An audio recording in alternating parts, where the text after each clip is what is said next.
going to be Devil's Den, Part 34 here on Gettysburg Battlefield Facebook. And we're actually going to talk about the ending of the battle here at Devil's Den. As Benning's assault continued up the crest of this ridge, forcing the men from Ward's brigade and pushing them back, there was a glimmer of hope as the 6th New Jersey Volunteers and the 40th New York ended up sweeping behind Ward's brigade and coming up for support in this direction. And in part 26 we did look at the 40th New York monument, which you can see down there in the center of our camera. For a brief time these men came up in behind in support of Ward's men. However, the 6th New Jersey had no guide, and they were not really familiar with the lay of the land. Eventually the brigade under Ward would collapse as the 20th Georgia, 15th Georgia, 1st Texas, 3rd Arkansas would overwhelm the right of Ward's brigade, and of course on this side the 44th Alabama, 2nd Georgia, 48th Alabama, and 17th Georgia would slam into the flank of the 99th Pennsylvania, the 40th New York, and the 6th New Jersey. They would push Ward's brigade back in that direction there, and almost in the direct path of Cross's brigade. And this would mark the end of the action here at Devil's Den, as the Devil's Den now was in the hands of the Confederate Army of Northern Virginia. This has been Devil's Den, Part 34 on Gettysburg Battlefield Facebook. Part 35 here on Gettysburg Battlefield Facebook, and we're actually walking along a roadbed that used to be the Gettysburg Electric Trolley from 1895 to 1916. This was a electric trolley that came through the town and through the battlefield, desecrating parts of the battlefield. And of course where we're standing is the roadbed, which is today the Boy Scout walking trail that wraps all the way around Devil's Den. You can see the Devil's Den witness tree in the distance, and of course over here at one time sat the Timbers farm, which no longer exists. Only some foundation stones and ruins from it exist.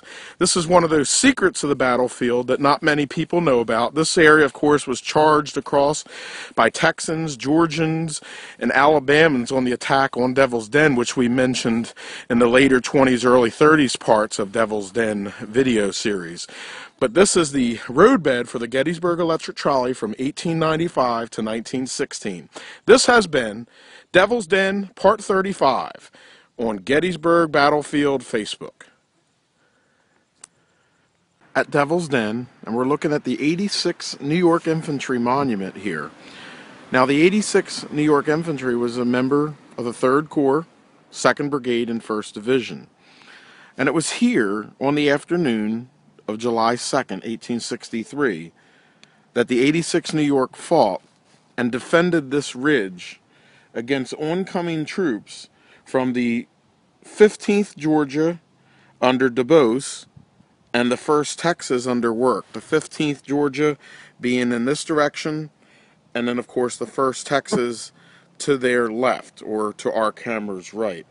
And it was the 86th New York that held this position throughout the entire battle of Devil's Den. Of course, we looked at parts 30 through 35, the action at Devil's Den, and you'll see me talk about the 86th New York being to the right of the 124th New York Orange Blossoms, but we couldn't see their monument. So this regiment rather had 11 men killed.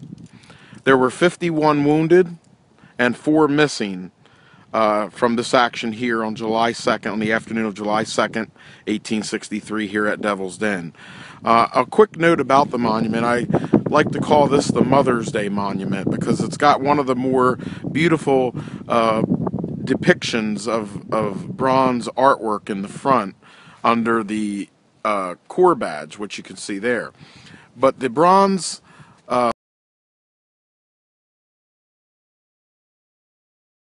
The plaque on the front has a photo of a mother grieving over her dead son. And underneath of it, it says, "I yield him to his country and his God." So again, this is a monument that I like to call the Mother's Day Monument, because it's a depiction of a mother's love for her child who she's lost in battle here. And it's depicted here in the front of the 86th New York Infantry Monument here at Devil's Den and the Rose Woods here on the Gettysburg National Military Park. This has been Devil's Den Part 36 here on Gettysburg Battlefield Facebook. 37 here on Gettysburg Battlefield Facebook, and I'm looking at the position of the 4th New York Independent Battery under Captain James E. Smith. These guns arrived, of course, from Emmitsburg at 9 a.m. There were 4 guns, 2 of them that we looked at earlier on the heights of Devil's Den, which was the advanced position, and then 2 back in this position. Now, after the capture of the guns up on the top of the hill, these guns here opened fire as the Confederate forces, Alabamans, charged up from this direction over here against the 40th New York. Now, the one thing that isn't totally clear is the actual position of these guns. Most likely the position of these guns was over here. Because those Alabamians that were coming in from the little cut in here between the den, they would have received the full effect of the fire. They probably weren't here. They were probably a little bit over here to the left. But again, this is the back position of the 6 10-pound Parrott guns under Captain James E. Smith. Now, out of this battery, there were 2 men killed and 10 men wounded, and 1 man missing. They also had 11 horses killed, and they expended over 240 rounds of ammunition. Again, this has been Devil's Den, Part 37, the other guns of Captain James E. Smith's 4th New York Battery here on the northern gorge of Devil's Den. This has been Devil's Den, Part 37 on Gettysburg Battlefield Facebook.